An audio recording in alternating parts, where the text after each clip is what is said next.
특검 얘기를 좀 해봐야 될 것 같아요. 네, 박주민 의원님께는 크게 세 가지 질문을 좀 드리고 싶은데 어쨌든 내란 특검이 윤석열 2차 소환 마친 다음에 구속영장을 청구했습니다. 맞습니다. 적용 제명을 받더니 직권남용 권리행사 방해, 허위공문서 작성, 특수공무집행 방해 혐의 이렇게 뭐 대표적 세 개 제명만 말씀드렸다라고 박지영 특검보가 어제 얘기를 했던데 이렇게 추가 소환 없이 두 번 부른 다음에 영장을 청구했습니다. 이건 좀 어떤 의미로 봐야 될까요? 어떤 점에 주목하셨어요? 그러니까 추가 소환을 그러니까 소환을 두 번 했지만 그 사이에 국무위원들을 대거 불렀죠. 아 예. 그래서 이제 그 영장의 주요 사유가 다 계엄 선포문이라든지 계엄 선포 당시에 국무회의 관련된 내용이 영장의 상당 부분을 차지합니다. 네. 그러니까 이미 그 윤석열을 둘러싼 사람들에 대한 조사를 다 마쳐서 네. 그 내용으로 영장을 구성했다 이렇게 보시면 될 것 같고 그러니까 더 이상 구속을 위한 소환은 필요 없다라고 판단한 없다? 거로 보여집니다. 예. 아 그리고 필요 없다. 이게 지금 일요일에 청구가 됐잖아요. 어제 예. 네, 어제 청구가 됐으니까 보통은 평일에 일을 하시는데 이게 주말에도 너무나 열심히 일을 하시는 이유 그게 이제 확신일까요? 아니면 그만큼 이제 시급하다라는 두 사인을 가지 보는 때문인데요. 건가요? 지금 윤석열을 비롯한 내란에 가담했던 네. 많은 사람들이 지금 풀려날 위기에 있거나 이미 풀려난 거잖아요. 그러니까 이제 빨리 구속을 해서 수사와 재판을 신속하게 진행할 필요가 있고 두 번째는 특검의 특성이에요. 특검은 기간 한정 그렇네요. 있잖아요. 그러니까 네. 검찰처럼 뭐 자기네들이 한참 동안 시간을 두고 수사할 수 있다 이렇게 전제하고 있지 않습니다. 본인들 머릿속에는 매일매일 카운트다운이 되고 있는 거예요. 아 그러니까 이제 주말도 없는 거죠. 그렇게 그렇네요. 보셔야 돼요. 그 시간이 정말. 네. 그렇죠. 근데 소중하다. 그럼에도 불구하고 이게 구속이 될 수 있을 것인가 하는 거는 또 하나의 걱정인 것 같아요. 근데 그 구속 영장을 지금 언론에 나온 걸 보면 심각하더라고요, 정말. 충격적인 그런 내용들이 있던데 지난 1월 11일 김성훈, 이광욱, 오찬에서 뭐라고 했냐면 특공대와 기동대가 들어온다고 하는데 걔들 총 쏠 실력도 없다. 되게 기분 나쁠 것 같은데 경찰 입장에서는. 경찰은 전문성도 없고 총은 경호관들이 훨씬 잘 쏜다. 경찰은 니들이 총기를 갖고 있는 거 한번 보여주기만 해도 두려워할 거다. 총을 갖고 있다는 건 좀 보여줘라. 그래서 그 다음부터 정말 막 총을 보여주면 메고 되겠죠. 있었죠. 총이라고 보여지는 그런 것들을 등에 메고 있었죠. 그러니까 소총 이런 걸 보면서 우리가 놀랐었는데 그러니까 이건 지시가 있었다는 걸 이렇게 명시한 거예요. 그러니까 예전에 영장에. 기억 더듬어 보시면 예. 한 달 전쯤인가 관련된 보도가 한번 나왔었어요. 그 경호처 직원 발로. 네. 근데 그게 이제 수사를 통해서도 확인이 되는 거죠. 그런 진술이 있었고 그런 취지의 지시가 있었다는 내용이 확인이 된 거죠. 이건 정말 충격적 아니에요? 충격적인 거죠. 대단한 거죠. 네. 경찰 총 못 쏜다. 아니 그것뿐만 아니라 심지어는 총기를 휴대하고 있고 그걸 네. 위협하고 심지어는 이제 사용할 수도 있는 그런 상황을 조성한 거 아닙니까? 네. 굉장히 심각한 문제라고 보셔야 돼요. 그렇네요. 네. 그리고 비아폰 관련 혐의도 김성원한테 세 차례 전화해서 수사받고 있는 그 세 사람의 단말기 그렇게 놔도 되냐? 빨리 조치해라. 쉽게 볼 수 없어요. 비아폰 아니냐. 이것도 보도 나왔죠. 원격으로 비아폰이 삭제되는 정황을 네. 확인했다. 네. 근데 그게 누구의 지시에 의한 것이었는지가 불투명했는데 네. 대통령이 이런 언급을 했다는 게 지금 확인이 된 거죠. 아, 이것도 이제 확인이 됐다. 그러니까 이거를 뒤늦게 막 이렇게 처리하는 거 보면은 예. 그 계엄 진행할 당시에는 본인들이 100% 성공할 거라고 생각을 한 것 같아요. 그렇죠. 그렇죠. 예. 그렇죠. 그리고 100% 성공할 것이라고 생각했을 것이고 네. 일을 잘 못해요. 요즘에 일을 잘 못해요. 잘 못해요. 그거 그나마 다행이라고 해야 되나요? 어떻게 해야 되나요? 일자리 봤을 때는 정말 못하는 거예요. 아니 일 잘하시는데. 이런 거를 네. 이런 거를 진짜 아니면 검사죠 검사. 검사는 자기가 수사받을 거라는 생각을 안 해요. 아 그러네요. 예. 한 번도 받아본 적도 예, 없고. 그러니까 이제 오히려 이런 것을 깔끔하게 처리하는 것에 대한 감각 자체가 없었을 거예요. 여튼 증거 인멸의 우려라고 할 수 있는 부분들이 여러 가지로 네. 소명되고 있고 그다음에 아마 국무위원들 조사하면서 진술이 번복되거나 진술이 통일되게 바뀌어졌던 거 사실과는 다르게 바뀌어졌던 거 이런 부분들을 착목하면서 증거 인멸의 가능성이 크다. 말 맞출 것도 말 맞추는 것도 증거 인멸이거든요. 그러니까요. 그런 가능성이 크다라는 걸 적극적으로 아마 해명하고 소명했을 그럼 겁니다. 법원에서 받아줄까요? 어떻게 그렇죠. 보세요? 결과는? 이번에는. 예. 왜냐하면 예. 말 맞추기 이런 거에 대한 위협은 계속 있었거든요. 예를 들어 김용현이 네. 조건 없이 나는 석방되겠다. 보석 안 받아들이겠다. 그냥 기간 만료로 나가겠다. 네. 이 얘기는 그 당시에 조건이 뭐였냐면 만나지 말라는 거였거든요. 맞아요. 윤석열 등을 만나지 말라는 건데 나는 그 조건 안 받아들이겠다. 이 얘기는 만나겠다는 거거든요. 그걸 선언한 상태고 그렇죠. 지금 그죠? 만나러 갑니다. 네. 예. 그리고 이제 국무위원들 불러다가 CCTV 영상하고 이 사람들 말이 서로 상충됐던 거 또 상충되는 것도 한두 명이 그냥 우발적으로 상충되는 게 아니라 아마 집단적으로 말을 맞췄을 가능성이 있어요. 그걸 아마 진술에서 다 확인했을 겁니다. 그래서 이런 식으로 말을 맞춘다. 네. 이런 얘기를 하면서 석방돼 있으면 안 된다. 구속돼야 된다라는 얘기를 아마 자세히 아마 담아놨을 거예요. 영장에. 윤석열은 지금 저는 거의 탈옥 상태라고 저는 생각하기 때문에 하루빨리 좀 다시 제자리로 돌려놔야 된다 그런 원래 생각을 하고 있어야 있거든요. 구속 네. 가야 된다. 그러니까 지금 보면은 한덕수가 다 불었다는 얘기도 있고 그러니까 윤석열의 불리한 진술했다는 얘기도 있고 CCTV 영상이 그동안 한덕수, 그다음에 최상목, 이상민이 했던 발언과 전반적으로 배치된다는 거 아니에요. 그 얘기는 지금까지 거짓말했다는 얘기고 네. 두 번째는 경찰에서 소환 조사 이 사람들을 소환할 때 셋을 한꺼번에 불렀다는 거예요. 왜냐하면 계속 말을 맞춰왔기 때문에 추가로 말을 맞추지 못하도록 세 명을 동시에 소환했다는 거예요. 그러니까 이런 정황이 다 확인됐겠죠. 거짓말을 해왔다. 네. 셋이 말을 맞춰서 거짓말을 해왔다. 네. 그 다음에 지금 보는 것처럼 비아폰 이런 거 삭제를 해왔다. 네. 이건 이제 대단한 증거인멸 우려들이거든요. 그러니까 이런 것들을 들이밀면 네. 법원으로서도 뭐 구속영장을 발부할 수밖에 없다. 이렇게 보고 있죠. 네. 지금 뭐 강희구 전 부속실장이 윤석열에 대한 불리한 유수했을 가능성 이건 또 어떻게 보세요? 그러니까 실제로 지금 보면은 예. 본인들의 죄책을 벗어던지기 위한 경쟁이 시작됐을 가능성이 있어요. 그러니까 한덕수도 예. 저는 뭐 시켜서 어쩔 수 없어서 이렇게 이렇게 빠져나가려고 하는 사람들이 생기면서 지시를 받았다는 내용에 대해서 과거에는 입 다물고 있다가 네. 대거 얘기하고 있을 가능성이 있습니다. 지금. 그렇네. 네. 이제 내가 살아야 된다 이런 생각을 경호처도 할 그럴 것 같다. 거예요. 예. 지시해서 기록 삭제했고, 지시해서 총 메고 있었고, 지시해서 영장 집행 막았고, 다 이 얘기가 이제 나오기 시작할 겁니다. 윤석열. 네. 그러니까 이번에 김성훈 전 차장 같은 경우도 맨 처음에 변호인이 있을 때는 얘기를 별로 잘 안 하다가 변호인 없을 때 그때 막 쏟아냈다 이런 얘기도 있고. 네.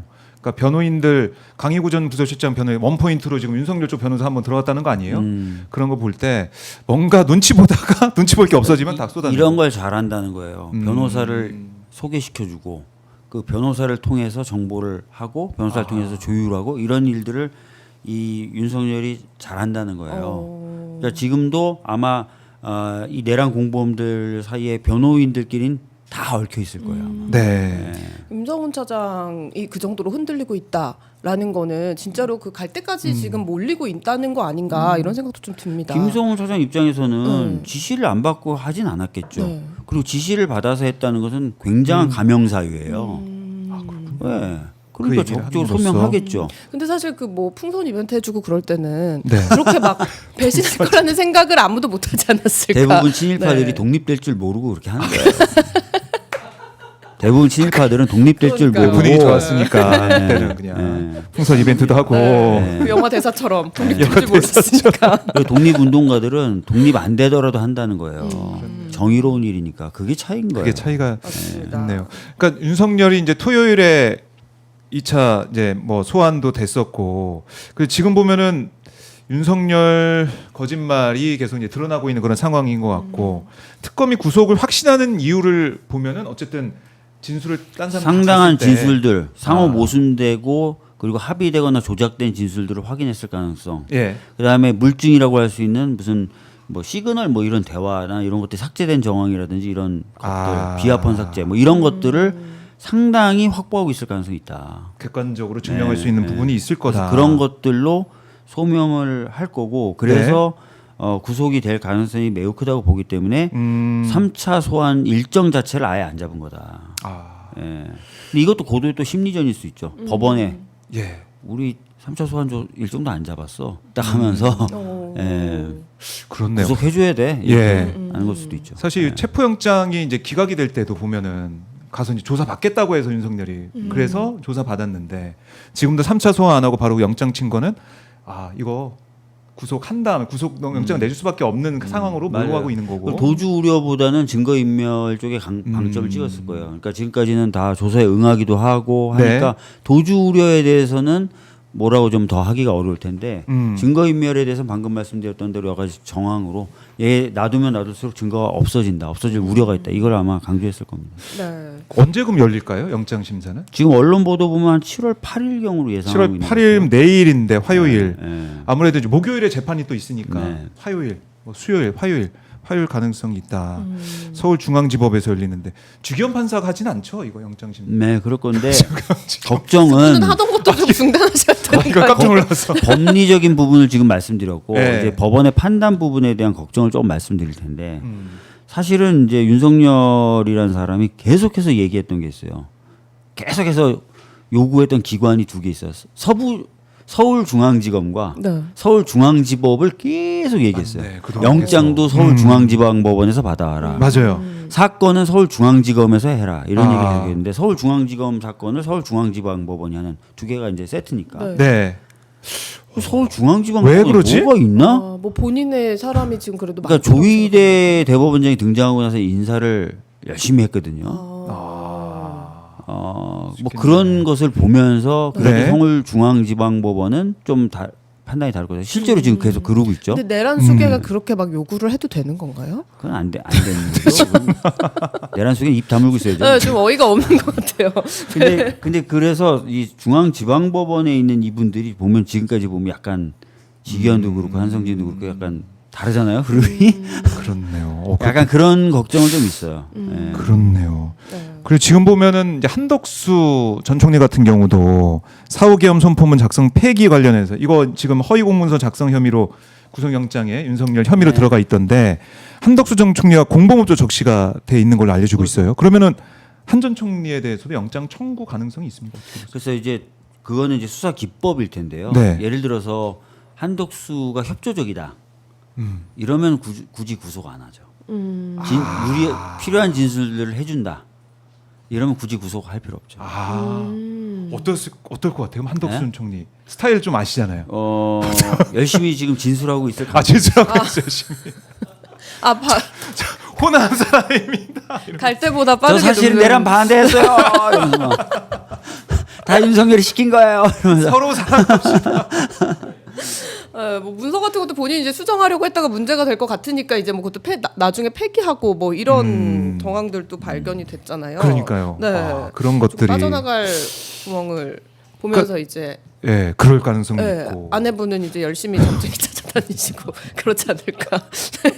그런데 그분도 바쁘시겠네요. 근데 네.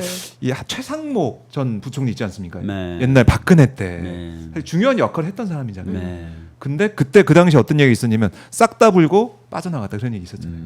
그때 최상목의 스타일을 윤석열이 그때? 봐줬다는 얘기가 많았죠. 그러니까요. 그래서 이번에 보훈한다는 얘기가 많았고.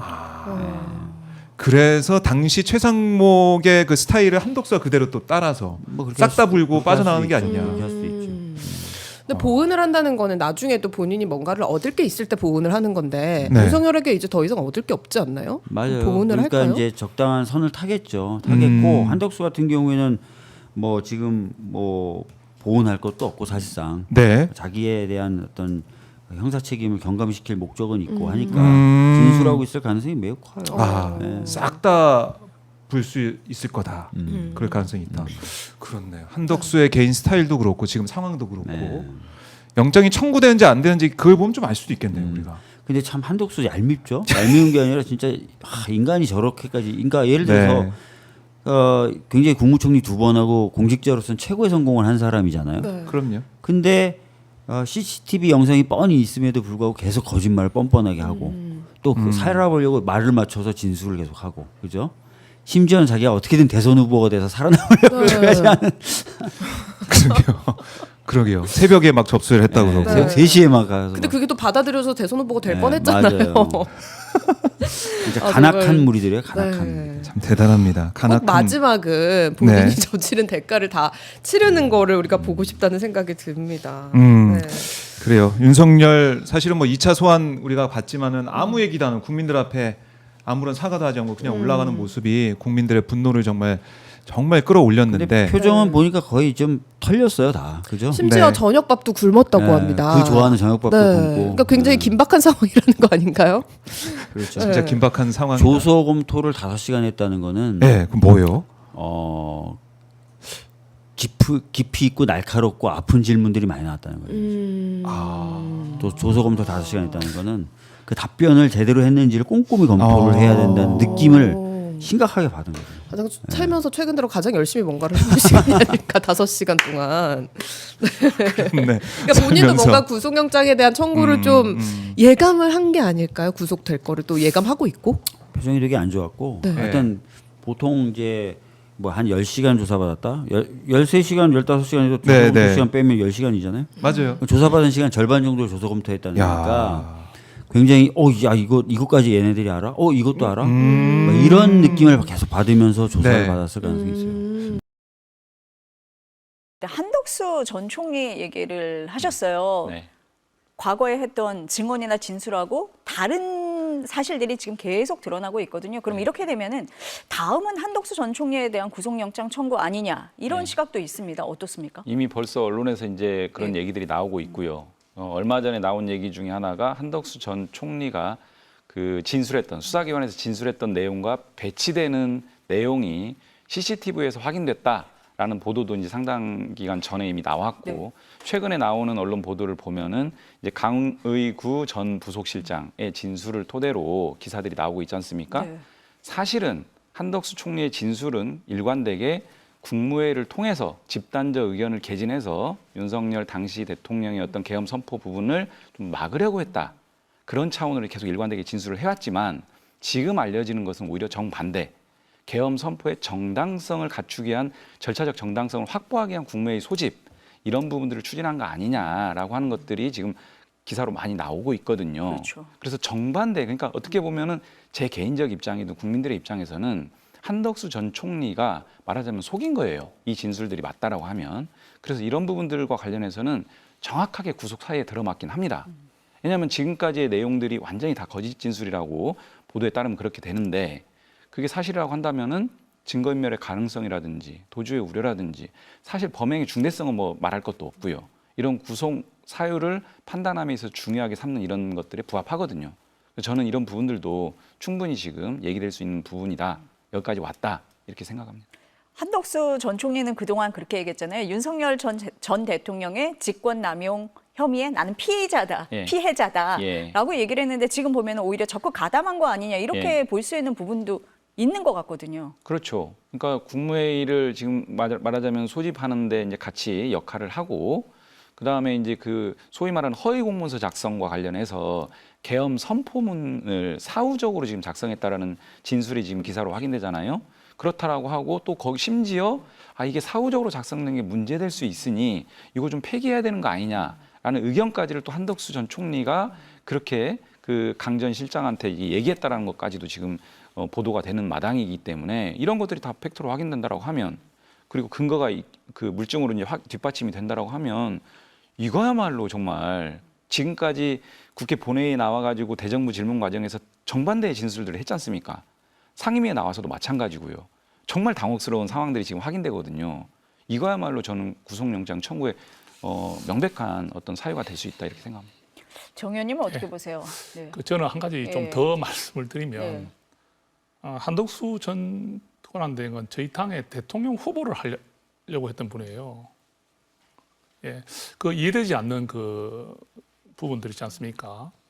경선이 다 치러지고 나서 나중에 단일화 시도에 응하기 위해서 그렇게 했던 부분들까지도 이제 연결이 좀 되면서 정말로 우리 한덕수 전 총리가 윤석열 전 대통령의 저런 어떤 계엄에 관여가 돼 있었던 분이라면 그때 국민의힘의 대선 주자가 되고자 했던 이런 모습들을 어떻게 해석을 해야 되느냐. 여기에 대해서 굉장히 저희들도 지금 너무 의아스럽습니다. 그리고 지금 좀 한덕수 전 총리는 좀 이해가 되지 않는 게 사후 계엄 선포문에 서명을 했다고 해요. 언론 보도 따르면 사후 계엄 그렇죠. 예. 선포문에 서명을 했는데 그 서명을 한 것이 이래 되면 안 되니까 나중에 문제가 있기 때문에 폐기하자는 이런 것 했다는 것은 구체적 상황이거든요.